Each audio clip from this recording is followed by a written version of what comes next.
વિશ્વંભરી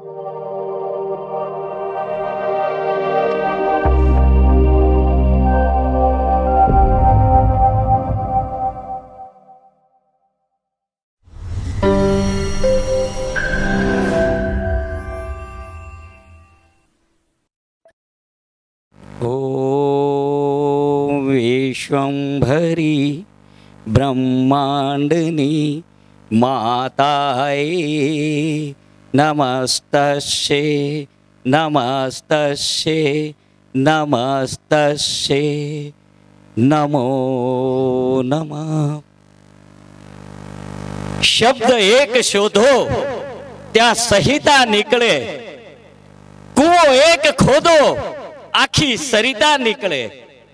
જનક જેવા જો હજુ આવીને આ હળ હાકે તો આ ધરતી પર અત્યારે પણ જાનકી નીકળે। અલગ છે તાસીર આ ભૂમિની, અલગ છે તાસીર આ ભૂમિની। મહાભારત વાવો ને તો પણ ભાગવત ગીતા નીકળે। મહાપુરુષ મહાપાત્ર તરીકે યુગ પુરુષ પધાર્યા, મહાપાત્ર તરીકે યુગ પુરુષ પધાર્યા તો સ્વર્ગ લોકમાંથી માં વિશ્વંભરી પૃથ્વી પર ઉતરે। જય હો માં વિશ્વંભરી।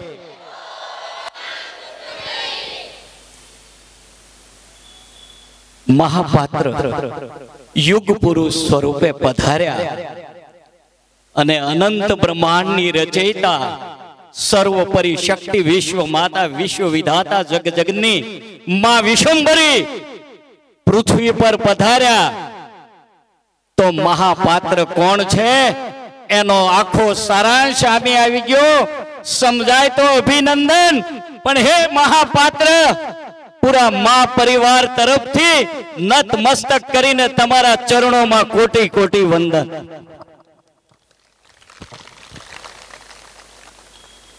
માં વિશ્વંભરી સર્વોપરી શક્તિ, જેને આપણે 33 કોટી દેવતા છે, એ 33 કોટી દેવતાની માં છે।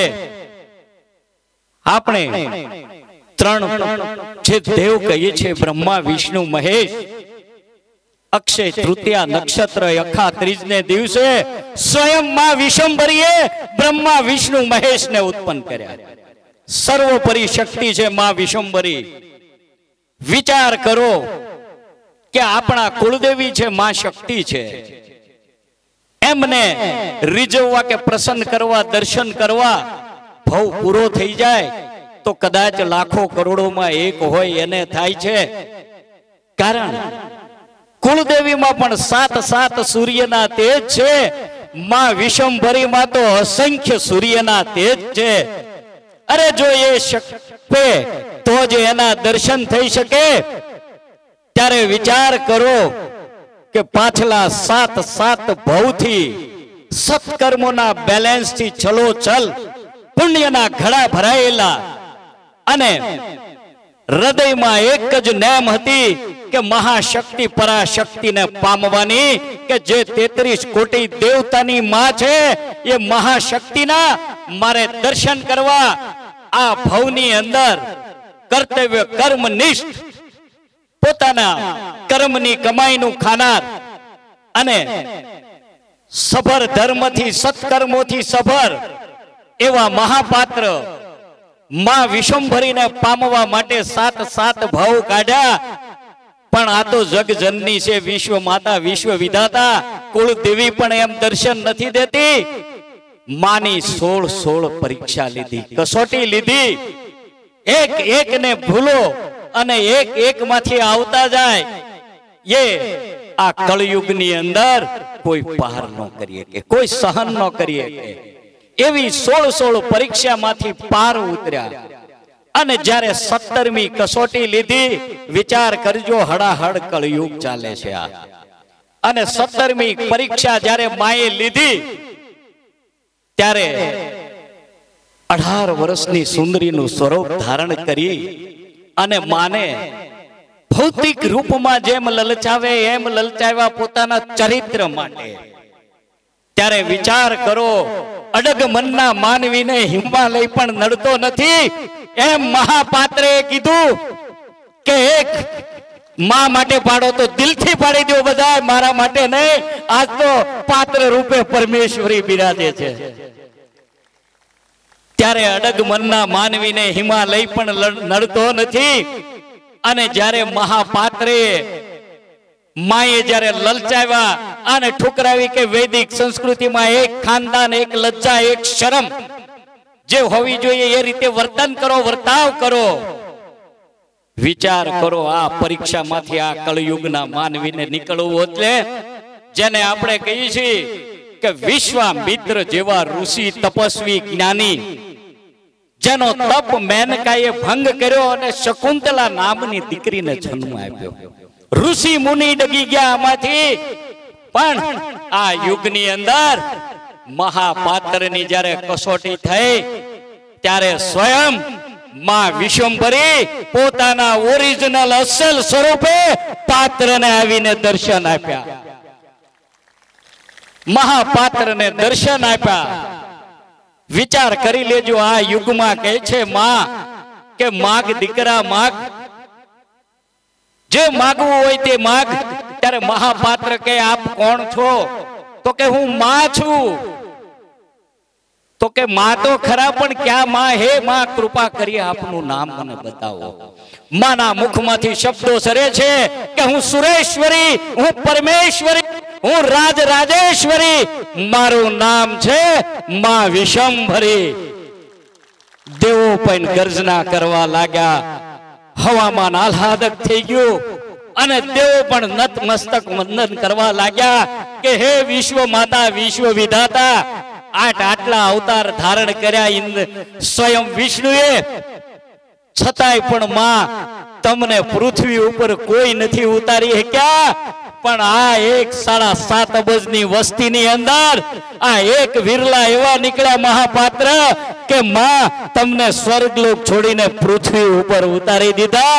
આપણી ધન ઘડી ધન ઘાગ છે, જેના પ્રતાપે માં વિશ્વંભરીના ચૈતન્ય સ્વરૂપના આપણે દર્શન કરી શકીએ છીએ. ક્યારે કરી શક્યા?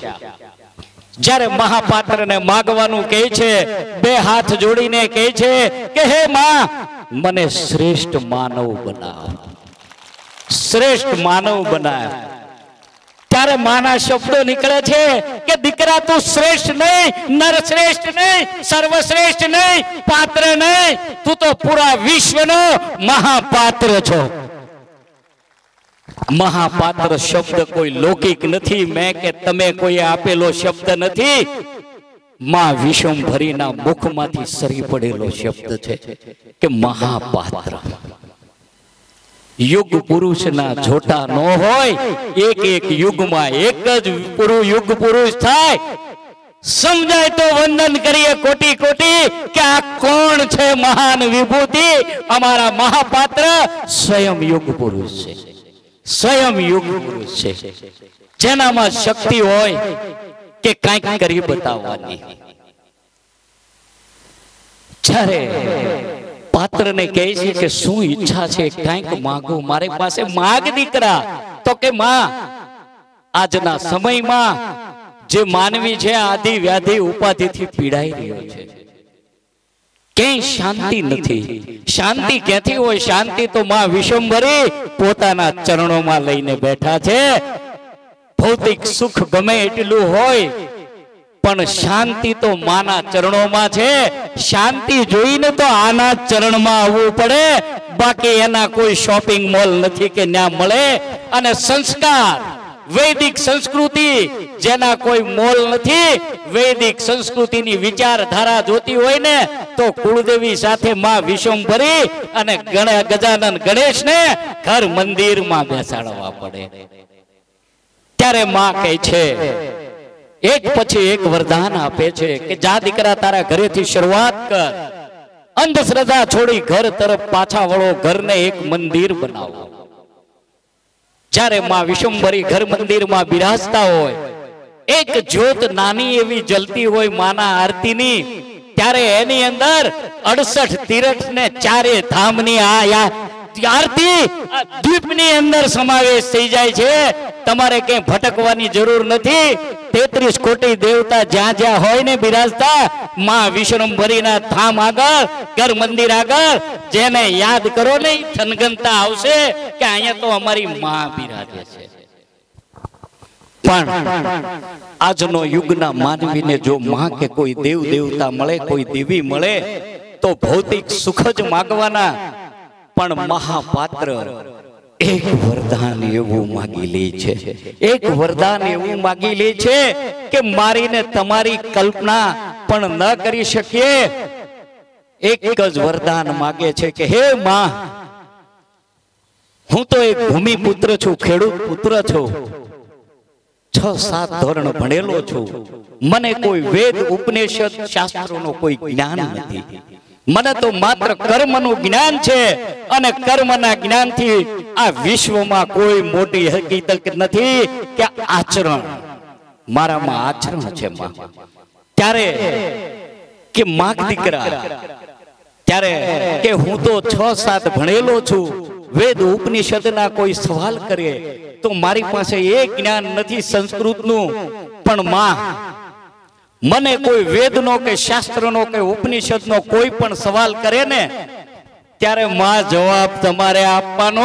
પૂરા વિશ્વ માતાને પૃથ્વી ઉપર માગી લીધા સદાયને માટે. હે મહાપાત્ર, તમે આ વરદાન માગ્યું અને માએ તથાસ્તુ કર્યો. 7.5 અબજની વસ્તીનું કલ્યાણ તમે માં પાસે માગ્યો. તમને મહાપાત્ર કોટી કોટી વંદન. રાબડા ધામની અંદર જે ભવ્ય ધામ, અલૌકિક ધામ બન્યું, ધામની અંદર એની જગ્યામાં આવી અને માત્ર તમારા બૂટ મોજા કાઢીને એ ભૂમિ ઉપર જ્યારે પગ મૂકશો ત્યારે એ અહેસાસ થશે કે હું આ પૃથ્વી ઉપર કોક અલૌકિક જગ્યાની અંદર મારો પગ પડ્યો છે, મારો પગ અલૌકિક જગ્યાની અંદર છે. માના ધામના પગથિયા ચડીને અંદર જશો ત્યારે ત્રણેય લોકનું દર્શન થશે. નીચે જોશો તો પાતાળ લાગશે, માની સામે દ્રષ્ટિ કરશો તો પ્રકૃતિ લાગશે અને ઉપર જોશો તો બ્રહ્માંડ લાગશે. ત્રણેય લોકની માતા માં વિશ્વંભરી બિરાજે ને ત્યાં ત્રણેય લોકનો જ અહેસાસ હોય, ત્રણેય લોકનો અહેસાસ હોય. અને એ ધામ માત્ર ને માત્ર 87 દિવસની અંદર તૈયાર થયું. 90 દિવસે એ ધામની પ્રાણ પ્રતિષ્ઠા લેવાની. કદાચ કોઈ આર્કિટેક્ટને લઈને જાઓ, કોન્ટ્રાક્ટરને લઈને જાઓ, એટલું જ કહેશે કે 90 દિવસમાં તો બેઝમેન્ટ સુધીનું કામ થાય. આવા આટલા કામ 90 દિવસમાં કરવું એ માનવીની તાકાત નથી, માનવીના હાથની વાત નથી. આ તો સર્વોપરી શક્તિ માં વિશ્વંભરીના હાથની વાત છે. માં વિશ્વંભરીના હાથની વાત છે. જ્યારે એક એક બેન ને ભાઈઓ કામ કરતા હોય છે, જેના ચહેરા તમે જિંદગીમાં કોઈ દી જોયા નથી હોતા, કે આમને તો ધામમાં મેં કોઈ દી બેનને જોયા નથી, કે આ ભાઈને જોયા નથી. સહેજ માટે આપણું મગજ તો એટલું કામ કરે કે સેવાભાવી માનવી આવ્યા છે, આ કાર્ય કરતા હશે. જ્યારે મહાપાત્રને પૂછે છે કે જેમ કેવટ કહે છે ને કે પગ મને ધોવા દો રઘુરાય, પ્રભુ મને શક પડ્યો મનમાય, એમ માના જે ભક્ત પૂછે છે કે પાત્ર આ શું છે, આ કોણ છે? તો કે દીકરા તું જે 33 કોટી દેવ દેવીઓ કે ને ઈ માનું કામ જાતે કરી રહ્યા, ધામનું કામ કરે છે. જ્યાં આપણી કુળદેવી પણ માના ધામમાં હોય ત્યારે તો આ માં વિશ્વંભરી સાક્ષાત સ્વરૂપે રાબડા ધામની અંદર ચૈતન્ય સ્વરૂપે બિરાજમાન છે. અને મહાપાત્રની કૃપાથી આજે એ લાવો આપણને મળી રહ્યો છે. મહાપાત્રને એ વિનંતી કરી કે આજનો કાર્યક્રમ શું છે, કે હે મા, હે મહાપાત્ર, કેટલા આવવાના ને શું છે, તમારથી કાંઈ અજાણ ન હોય. અમે તો કાર્યક્રમ શરૂ થાય એની રાહ જોઈએ, તમને તો કાર્યક્રમ પૂર્ણ થાય ત્યાં સુધીનું દેખાય છે.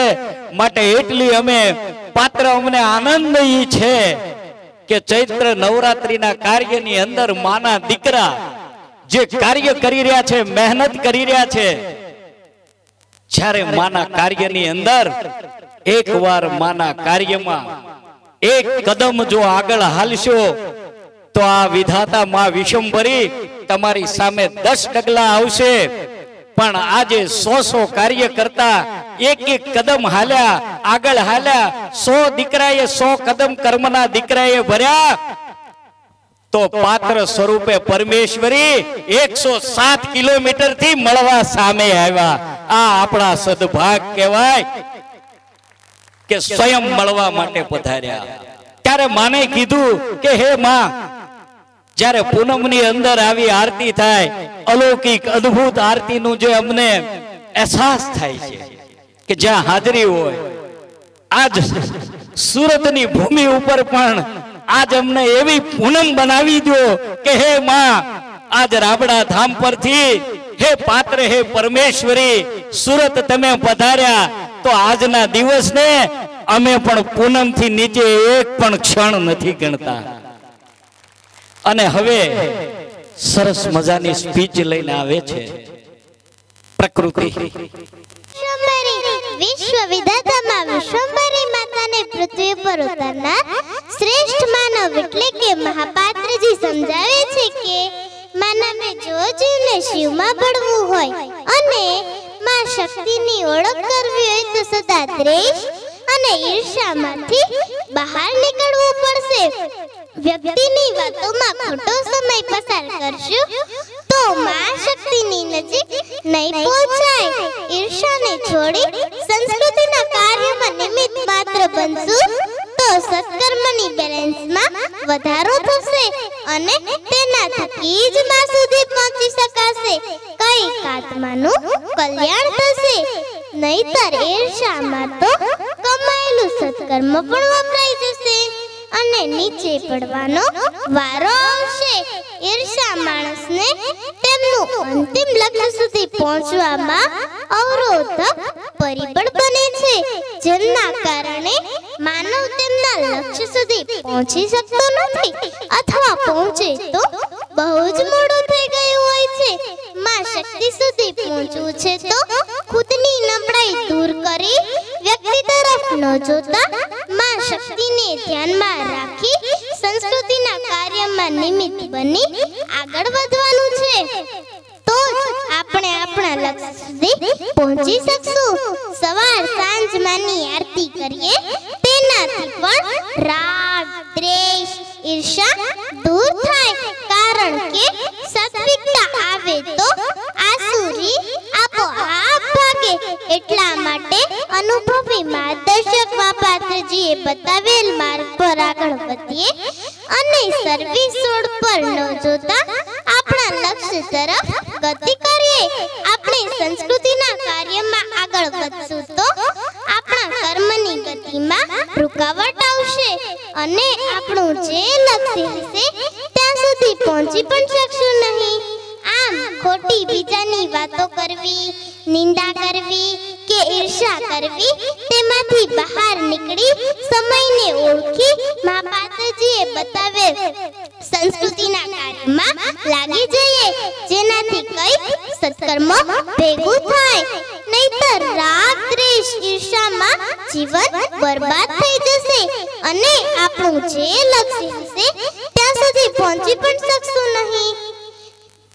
પૂર્વનું જે કઈ સત્કર્મ પડ્યું હશે તે પણ ખતમ થઈ જશે. માટે કર્મમાં સાવધાન. જય માં વિશ્વંભરી. કર્મનો સિદ્ધાંત એક 7 વર્ષની જો દીકરી આપણને સમજાવતી હોય તો માં વિશ્વંભરીની કૃપા હોય તો જ આ શક્ય છે. રાગ, દ્વેષ, ઈર્ષ્યા, દેખાય ખાર જે માનવીના મગજમાં ઘર કરી ગયું છે, એટલા માટે કરી ગયું છે કે માએ પૃથ્વી ઉપર માનવીને બનાવ્યો, જન્મ આપ્યો એના કર્મ અનુસાર. પણ માત્ર 2 જે છે એ એમણે સ્વતંત્ર આપ્યા, મન અને બુદ્ધિ. આ 2 વસ્તુ માએ જેના ઉપર એને સ્વતંત્ર આપી દીધા કે જેવું વિચારે કે જેવું કરે એવું કર્મ ભોગવવું પડે. અરે એના ઉપર માએ જો કંટ્રોલ રાખ્યો હોત ને તો સતયુગનો બીજો કોઈ યુગ જ ન બદલત. પણ આજનો માનવી જે તે કર્મ કરી રહ્યો છે અને એક દીકરી સમજાવી જાય છે કે મહાપાત્રએ જે કીધેલા શબ્દો હતા એ શબ્દ જો જીવનમાં ઉતરી જાય ને તો આપણું જીવતર આપણો ભવસાગર પાર થઈ જાય. અને કદાચ આપણા કુળદેવી દર્શન આપણને આપે, આપણા અહોભાગ, પણ ભૂલ તો કરી જ જાય કે હાથ પેઢીનું હાજુ થઈ જાય ને તોય ખૂટે નહીં એટલું માગી લઈએ. ધામની અંદર કે મનુષ્ય જીવનમાં જ્યારે આપણે સ્ત્રીનો કે પુરુષનો અવતાર ધારણ કરીએ, એક જન્મ પૂરો થાય તો કર્મ અનુસાર બીજો જન્મ મળે છે. જ્યારે આપણે અવતાર જન્મ થાય, પૃથ્વી ઉપર પધારીએ, 5ના ઋણી બનીને આવીએ છીએ. પહેલું ઋણ છે આપણા મા બાપનું, બીજું ઋણ છે આપણી કુળદેવીનું, ત્રીજું ઋણ છે વૈદિક સંસ્કૃતિ યાને કે સંસ્કાર. જે શોપિંગ મોલમાં નહીં, વારસામાં લોહીના ગુણમાં આવે. અને એ સંસ્કાર ઉજાગર કરવા હોય, જાગૃત કરવા હોય તો માં વિશ્વંભરીના શરણ સિવાય આ દુનિયામાં ક્યાંય નહીં મળે. પ્રકૃતિ અને વૈદિક સંસ્કૃતિ, આ 5ના ઋણમાંથી મુક્ત થાય તો વ્યક્તિનો આ જીવનો આવતો ભવ પણ સુધરી જાય છે, શ્રેષ્ઠ અવતાર મળે. પણ આ ઋણ સાથે લઈને જાય તો આવતા ભાવમાં એથી ડબલ કર્મ થઈ ગયા ભારે. આપણા માણસ આ જન્મ મરણના ચક્રોના ફેરામાં ફરી રહ્યો છે. પણ આજે મહાપાત્રે આવી આપણી આંખ ખોલી કે આ 5 દીકરા ઋણ છે, ધામના ઉદ્દેશ કહીએ છે, પણ મનુષ્ય જીવનના 5 ઋણ છે. આ મહાપાત્રે આપેલા છે ધામની અંદર. જેમ કે મા બાપ, જેને સન્માન સાથે રાખો. આજે જોઈ રહ્યા છે ઘર ઘર વિખૂટા થઈ રહ્યા છે. પરિસ્થિતિ એવી આવીને ઊભી રહી છે કે મા બાપ જેની જે સન્માન સાથે બાપને 3 દીકરા હોય કે 4 હોય, એ ક્યારે એમ સમય નથી આપતો કે એટલા દિવસ આ રાખે ને એટલા દિવસ આ રાખે. પરિસ્થિતિ તકલીફ વાળી હોય, પેટે પાટા બાંધીને પોતાના સંતાનને ઉછેરે છે. જ્યારે આજના યુગ એવો આવીને ઉભો રહ્યો કે મા બાપને સન્માન સાથે રાખવાના આવા પ્રશ્નો ઉભા થયા, ત્યારે મહાપાત્રે તો મા પાસે પોતાના માટે કાંઈ ન માગ્યું. અરે મારું ને તમારું સમાધાન માગ્યું કે વૈદિક વિચારધારામાં આવો અને મા બાપને સંસ્કાર, જેને સન્માન સાથે રાખો. આજે હરેક વ્યક્તિ, મા બાપ, બેન, દરેક એવું ઈચ્છે છે કે મારો દીકરો શ્રવણ બને, મારો દીકરો શ્રવણ બને. આપણે જોયું શ્રવણ અંધ મા બાપને જાત્રા કરાવી એટલે અમારા ગઢપણ પાડે. પણ કોઈએ એવું વિચાર્યું કે બહેનો, મારો પતિ શ્રવણ બને, મારા સાસુ સસરાની સેવા કરે અને મારું સંતાન મોટું થાય અને આ જોહે ત્યારે એ સંસ્કારમાં એ મારા દીકરાને શીખવાડવું નહીં પડે કે મા બાપની સેવા કેમ કરાય. આ મા બાપના ઋણમાંથી આપણે એક પછી એક ઋણમાંથી મુક્ત થઈએ ત્યારે વિચારીએ કે આવી વિચારધારા આપણો ભવ સુધારવાનો, જીવતર સુધારવાનો, આવતા ભવનો શ્રેષ્ઠ અવતાર માટેનું જો મહાપાત્ર મા પાસે મારું ને તમારું નહીં, પૂરા વિશ્વનું કલ્યાણ માંગ્યું, પૂરા વિશ્વનું કલ્યાણ માંગ્યું, તો આ મહાપાત્ર કોણ છે? કોણ છે મહાપાત્ર? એને ઓળખવા માટેની દ્રષ્ટિ આપણી નથી. જેમ ચોમાસું જાતું હોય અને ચાતક પક્ષી સ્વાતિ નક્ષત્રની અંદર પોતાની ચાંચ ખુલ્લી રાખી અને આકાશમાંથી પડતું એક પાણીનું બુંદ જો સ્વાતિ નક્ષત્રમાં ઝીલી લઈને તો એને આખા વરહની પ્યાસ બુઝાઈ જાય છે. એમ હે મહાપાત્ર, હે યુગ પુરુષ, હે માં, તમારું એકવાર અમને સ્વરૂપ બતાવી દો તો આ ભવ અમારો સાર્થક થઈ જાય, અમે ભાવ સાગર તરી જાઓ. આ આપણા મહાપાત્ર છે. અને હવે પાર્થ સ્પીચ લઈને આવે છે. જય માં પરમેશ્વરી ઘરમાં માં વિશ્વંભરી કુળદેવીનું અને ગજાનન ગણપતિનું સ્થાપન કરવાથી ઘરે મંદિર બને છે. ઘરે મંદિર બનવાથી આપણને જીવનમાં ક્યાં લાભ થાય છે તે હું તમને જણાવું છું. પરિવારમાં બધા જ લોકો સાથે મળીને આરતીમાં સામેલ થાય એથી સંયુક્ત કુટુંબની ભાવના જાગૃત થાય છે. મનને એકાગ્રતા આવે અને પોતપોતાની ફરજોની ખરી સમજણ આવતા પરિવારમાં એકતા સિદ્ધ થાય છે. ઘરમાં અલૌકિક વાતાવરણ ઊભું થતા મનને ખરી શાંતિ મળે છે અને ઘરમાં જ સ્વર્ગની અનુભૂતિ થાય છે. એક મોટો યજ્ઞ કરવાથી મળે તેવું ફળ માની 21 મિનિટની આરતી કરવાથી મળે છે. આરતી કરવાથી શરીરના અસંખ્ય કોષો ચાર્જ થતા અંદર પડેલી શક્તિઓ જાગૃત થાય છે. અંદર પડેલી શક્તિઓ જાગૃત થતા મન પ્રફુલ્લિત થાય છે અને બુદ્ધિનો વિકાસ થાય છે. મન મક્કમ અને મજબૂત બનતા બુદ્ધિનો વિકાસ થાય છે તથા ધૈર્ય અને સહનશીલતા પણ વધે છે. ઘરે મંદિર બનતા આપણા જીવનમાં 17 વૈદિક ગુણોનું આચરણ થવા માંડે છે. તે 17 વૈદિક ગુણો કર્તવ્ય કર્મ, કર્મ ભક્તિ, કર્મ યોગી, શ્રદ્ધાવાન, જિજ્ઞાસા, વિશ્વાસ, પવિત્રતા, આધ્યાત્મિકતા, શૂરવીરતા, તત્પરતા, ધૈર્યતા, મર્યાદા, નિડરતા, સન્નિષ્ઠા, પ્રમાણિકતા, નૈમિકતા, નિકલસતા, નિર્ભયતા, વીરતા તેને આપણા જીવનમાં આચરણમાં લેવા. જય માં વિશ્વંભરી. પણ વિચાર કરો માની ઉદારતા કે જ્યારે માના કાર્ય માટે એના સ્વયંસેવકો એક કદમ આગળ હાલ્યા અને મહાપાત્ર સ્વયં જો એમ કહેતા હોય કે દીકરાઓ મંગળવારે હું તમને મળવા માટે સુરતની ધરતી પર આવીશ. મહાભારતના યુદ્ધમાં અંતિમ ક્ષણોમાં કર્ણ હોય છે અને ભગવાન શ્રી કૃષ્ણને પૂછે છે કે માગ કર્ણ માગ, તું તો મોટો દાતા દાનવીર રહ્યો, આજ હું તને કહું છું, ત્રિલોકનો નાથ કહું છું કે માગ. ત્યારે કર્ણ એટલું જ કહે છે કે હે ભગવાન શ્રી કૃષ્ણ, મારો અગ્નિ સંસ્કાર એવી ધરતી ઉપર આપજો ત્યાં લેશ માત્ર પાપ નો થયું હોય, પવિત્ર ભૂમિ હોય. ત્યારે કહે છે કે સુરત નગરીને કિનારે, તાપી નદીને કાંઠે એક ભાલાના નોક જેટલી એવી જગ્યા છે કે જ્યાં લેશ માત્ર પાપ નથી થયું અને એ કર્ણની જે ભૂમિ કહેવાય, અંતિમ સંસ્કાર થયા.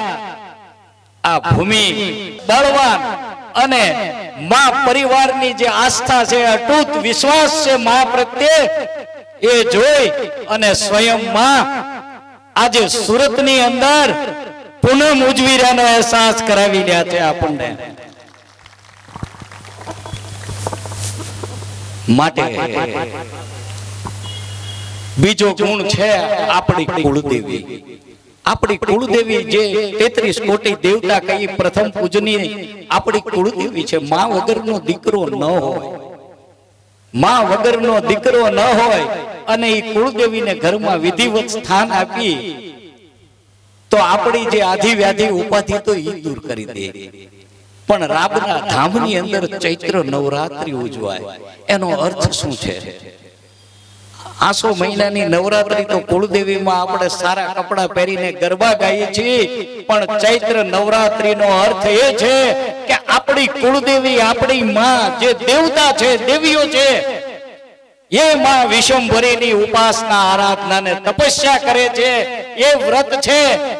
અને વિચાર કરો કે મહાપાત્રનો ઉદાર ભાવથી આપણી માં જે કરે છે કુળદેવીઓ, એ વ્રત કરવાનો મને ને તમને મોકો આપ્યો. કોટી કોટી વંદન કરીએ મહાપાત્રને. મહાપાત્રજીએ માને વધાવ્યા એટલે તો આપણા જીવનના સુખના ચિરાગની શરૂઆત થઈ. આપણને ધામના દર્શન અને જે જીવન જીવવાની શૈલી, વૈદિક સંસ્કૃતિ, માન મર્યાદા, લજ્જા શરમ જે આપણને મળ્યું. પ્રકૃતિ આજે સિમેન્ટ કોન્ક્રીટના બિલ્ડિંગો બની રહ્યા છે અને પ્રકૃતિનું નિકંદન નીકળ્યું છે. આનું પરિણામ 100% ભોગવવું પડશે. આનું પરિણામ આપણે 100% ભોગવવું પડશે. જ્યારે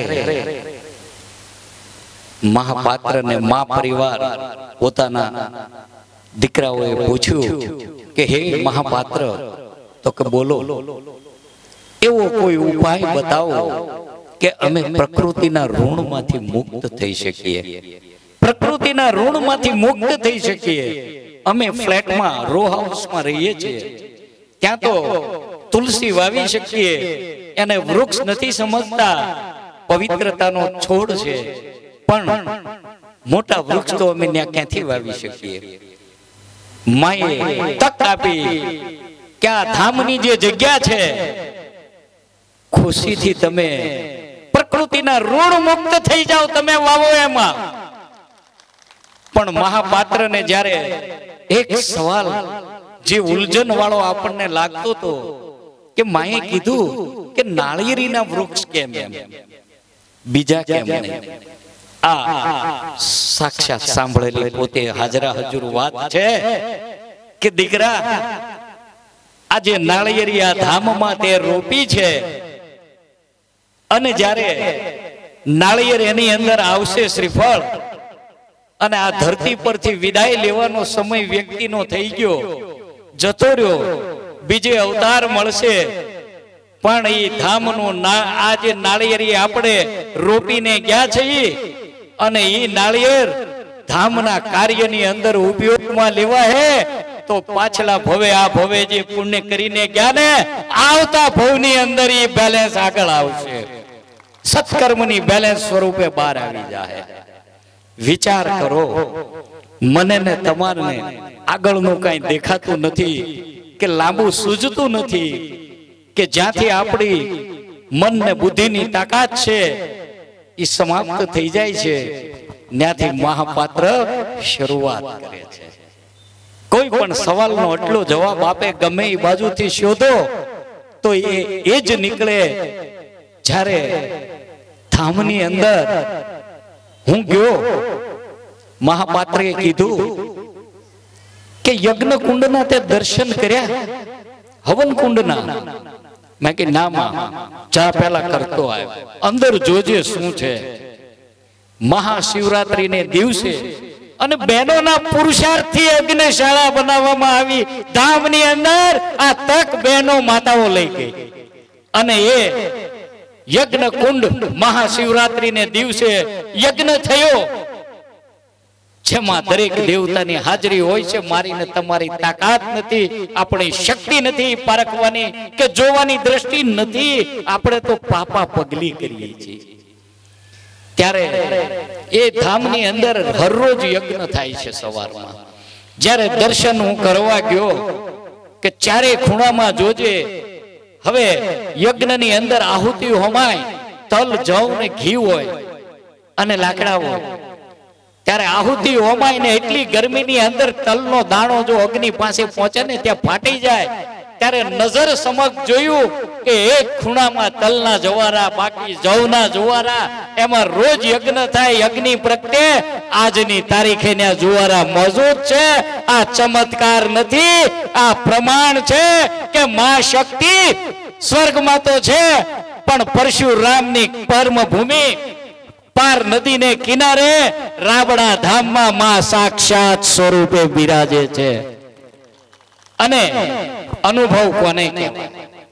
જાત અનુભવ કે ચમત્કાર નહીં, અનુભવ, અનુભૂતિ, પ્રેક્ટિકલ ઈ જોવે છે. માં ચમત્કારમાં નથી માનતા, પ્રમાણની વાત કરે છે. કર્મના સિદ્ધાંતમાં પ્રમાણ જ આવે. કર્તવ્ય કર્મ પોતાનું કામ જાતે કરો. કર્મ ભક્તિ ને કર્મ યોગી જાતે જ કરવું પડે છે. માટે પ્રમાણ આપે છે. તો પ્રમાણ કોને કહેવાય, કોને કેવા આપ્યા? એક વ્યક્તિ એવા અહીંયા બેઠા છે કે જેને પ્રમાણ આપ્યા, જે ભારત કરતા અમેરિકામાં જાજુ રોકાતા, ભારત કરતા અમેરિકામાં જાજુ રોકાતા, પણ ધામના પગથિયા ચડ્યા અને માં વિશ્વંભરીના સન્મુખ જ્યારે દર્શન કર્યા, ત્યારે અહેસાસ થઈ ગયો કે દીકરા દુનિયાના ખૂણે ખૂણે જા, છેલ્લો ન્યાય તો મારા ચરણોમાં જ થશે. બાકી કોઈની તાકાત નથી કે જીવનો કર્મનો કે મોક્ષનો માર્ગ કોઈ બતાવી શકે. એવા સુરેશભાઈને હું બોલાવું છું કે આવે અને પોતાના જે પ્રેક્ટિકલ અનુભવ થયા છે એ સમજાવશે. ત્યારે ખ્યાલ આવે કે અનુભૂતિ પ્રમાણ કોને કહેવાય. જય મા વિશ્વંભરી. આજના દિવસે આ પ્રસંગે મને બે શબ્દ મારા અનુભવની કંઈક વાત કરું એવું મુકેશભાઈ જ્યારે કહ્યું તો હું વિચારતો હતો કે હું શું કહું, શું બોલું. ખૂબ અનુભવ, ઘણી બધી વાતો. કદાચ મને પૂરો સમય આવે તો આખી રાત હું અહીંયા પૂરી કરી શકું એમ છું, પણ મને ખાલી 12 મિનિટ બોલવાની આવી. હું 2 વાત કરીશ. બહુ સમજો આ વાત કેટલી આપણને સ્પર્શે છે. શરૂઆત હું અહીંયાથી કરીશ કે જે આ નાની બાળાએ અહીંયા કૃતિ કરી અને એના જે શબ્દો હતા જે આજે ગાવાનું પણ મને મન થાય છે કે ધન્ય થઈ ગયા, ધન્ય થઈ ગયા, ધન્ય થઈ ગયા, મહાપાત્ર ધન્ય થઈ ગયા. અરે હું તો એમ કહીશ કે મને મહાપાત્ર મળ્યા, હું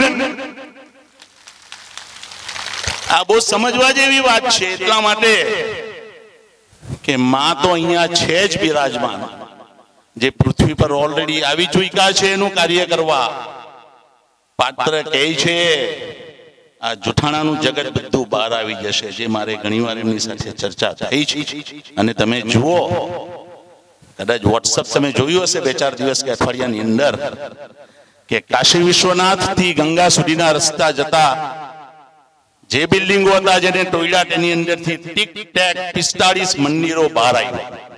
આ તમને ખબર છે કેટલા વર્ષો સુધી એ છુપાયેલા પડ્યા રહ્યા? તો આ બધું કોણ કરે? આ કોઈ માનવની તાકાત થોડી છે, પણ આ માની શક્તિ કામ કરે છે, માં વિશ્વંભરીની શક્તિ કામ કરે છે. હું અહીંયા તમને બધાને કઈ દ્રષ્ટિથી જોઉં છું એ પછી વાત કરીશ, પણ હું મારા અનુભવની વાત કરું. હું પોતે NRI 22 વર્ષ પહેલા દેશ છોડીને અમેરિકા ગયો. મારા પ્રિન્સિપાલે મને છેલ્લે મળવા ગયો ત્યારે એટલું કહ્યું હતું કે શું અમેરિકા જવું જરૂરી છે? હું નતો સમજી શક્યો, છતાં ગયો. મારા દીકરાએ પછી એક પ્રશ્ન મને કર્યો વર્ષો પછી, એમના દીકરા થયા ત્યારે, કે પપ્પા તમે તો અમને બચાવી લીધા, કેમ કે એ 16 વર્ષનો હતો ને મારી સાથે આવ્યો હતો અમેરિકા. દીકરીઓ 14 વર્ષ ને 5 વર્ષની આવી હતી, પણ અમને અમારા સંતાનોની આવે ચિંતા થાય છે કે અમે એમને આ વાતાવરણમાંથી કેટલા બચાવી શકશું. આ વાતાવરણ એટલે કયું કે જે ભૌતિક વાતાવરણ છે. આજે આખી દુનિયાની દોડ ભૌતિક દુનિયાની પાછળ છે, ભૌતિક સુખની પાછળ.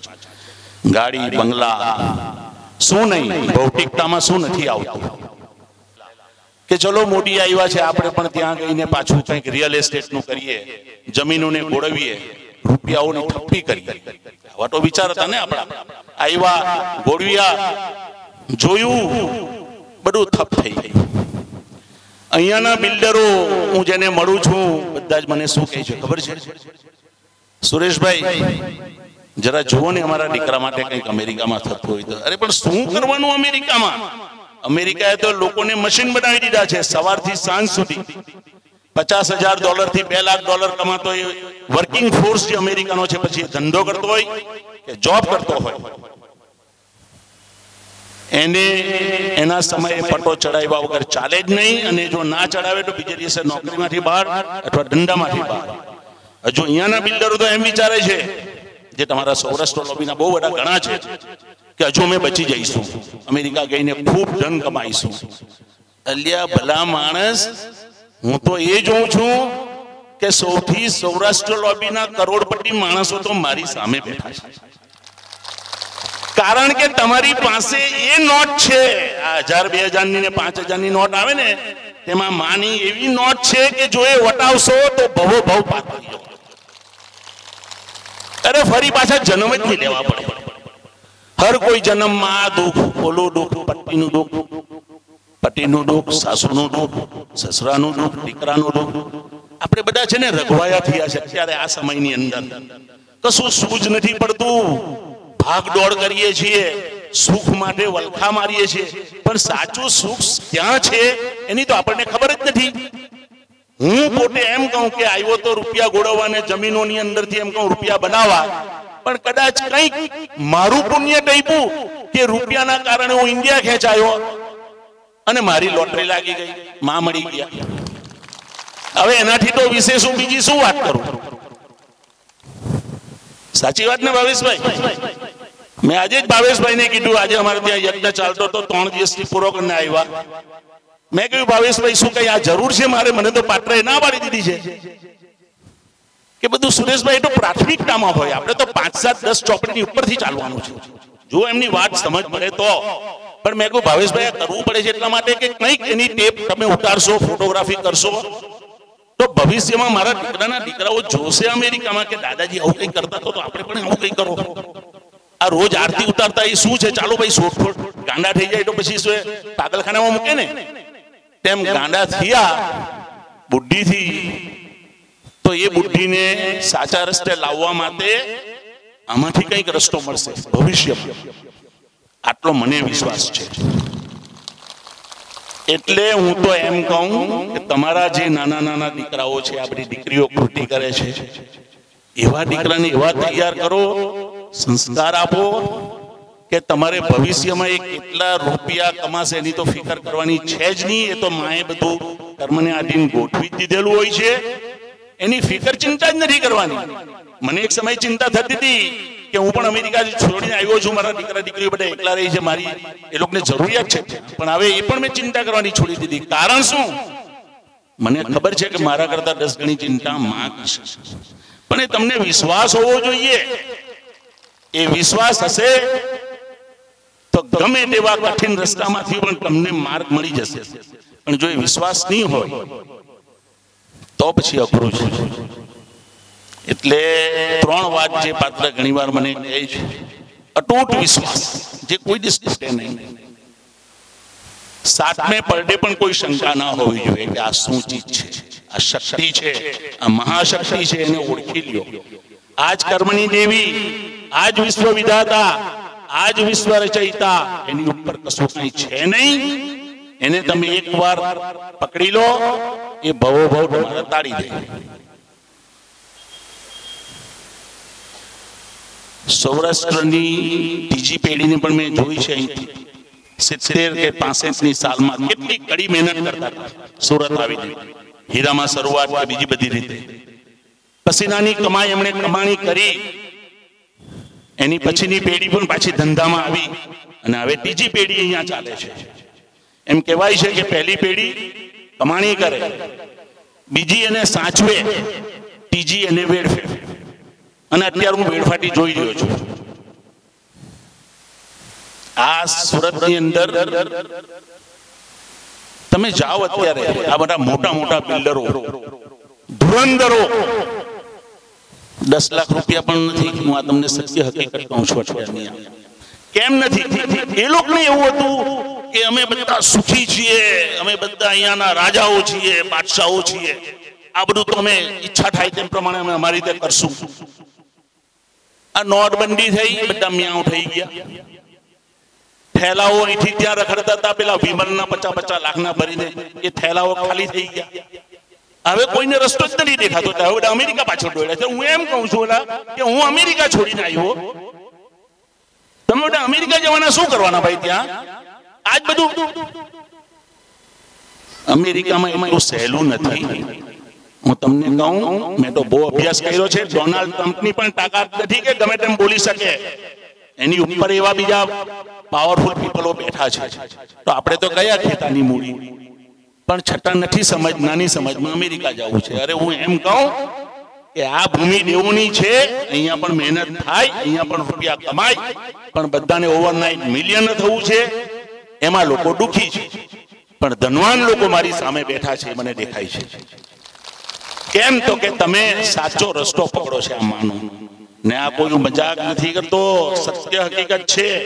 આ માને ઓળખી જાઓ, હું ગેરંટી સાથે તમને કહું કે તમારી ઈચ્છા કઈ પૂર્ણ નહીં થાય, પણ સમર્પિતતા 100%ની,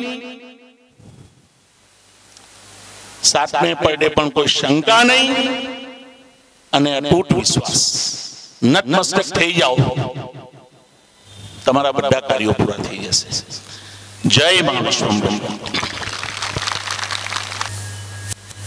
જેવો વેસ્ટર્ન સંસ્કૃતિ ઠુકરાવી અને માં વિશ્વંભરીના ચરણમાં આવી ગયા, જે હકીકત ઘણા વર્ષો સુધી અમેરિકામાં રહ્યા, પણ ધામમાં જ્યારે માના દર્શન કર્યા, જીવન આખું ડાયવર્ટ કરી નાખ્યું. વેસ્ટર્ન ઢબની સંસ્કૃતિને ટોક્કર મારી અને ભારતની માં ભોમક્યા, માં વિશ્વંભરીના ચરણોની અંદર સમર્પિત થઈ ગયા.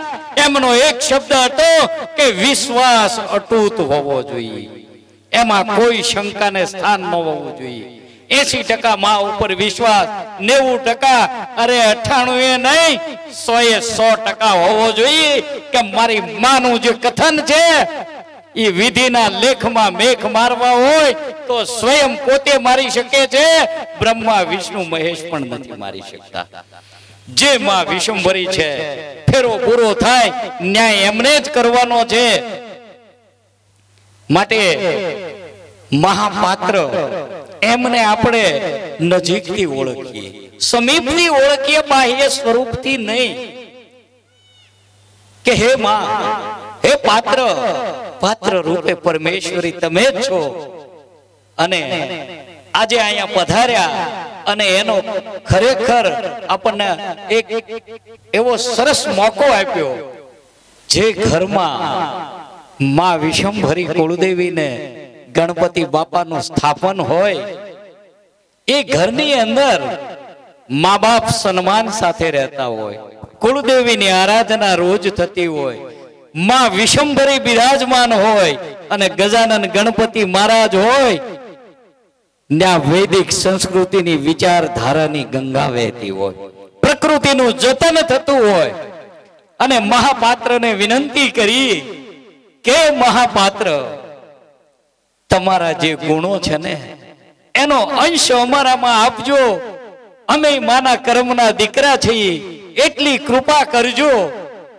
કારણ કે તમારામાં જે ગુણ છે ને મહાપાત્રજી, એ તો 7.5 અબજની વસ્તીમાં તમારી એક જ પાસે છે, બાકી કોઈ પાસે નથી. એના અંશ સ્વરૂપે અમને આપજો. તમારા ગુણોનું વર્ણન કરવા માટે તો અમે બહુ નાના છીએ, પણ એટલું જરૂર કહી શકીશ કે કરી શકે ના કોઈ તમારા ગુણો ના સરવાળા, કરી શકે ના કોઈ તમારા ગુણો ના સરવાળા. યુગો યુગો સુધી જળહળશે મહાપાત્રના અજવાળા. અરે કેમ કરીને ભૂલીએ તમને ભવસાગર તારનારા, કેમ કરીને ભૂલીએ તમને ભવસાગર તારનારા. યુગો યુગો સુધી જળહળશે મહાપાત્રના અજવાળા. આ મહાપાત્ર છે, જેનું વર્ણન કરવાની આપણામાં શક્તિ નથી, પણ માની રજા લઈ અને માની ભક્તિ કરીએ તો મહાપાત્રની એટલી ઉદારતા છે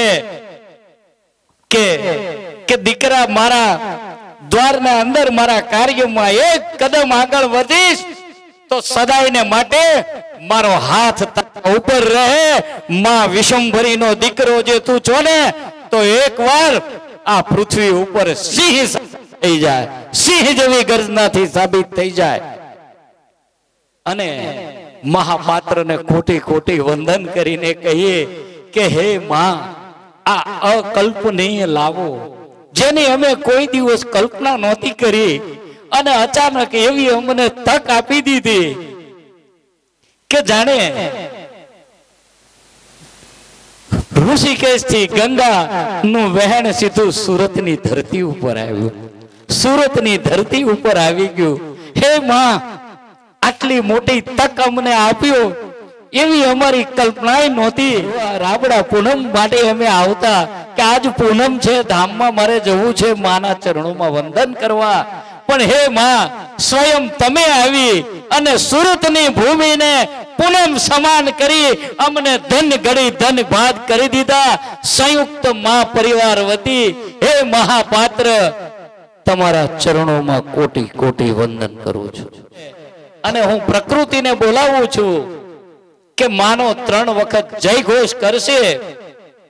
પ્રકૃતિ હવે આપણે બંને હાથ ઊંચા કરીને 3 વાર માનો જય ઘોષ કરીશું. જય હો માં વિશ્વંભરી, જય હો માં વિશ્વંભરી, જય હો માં વિશ્વંભરી,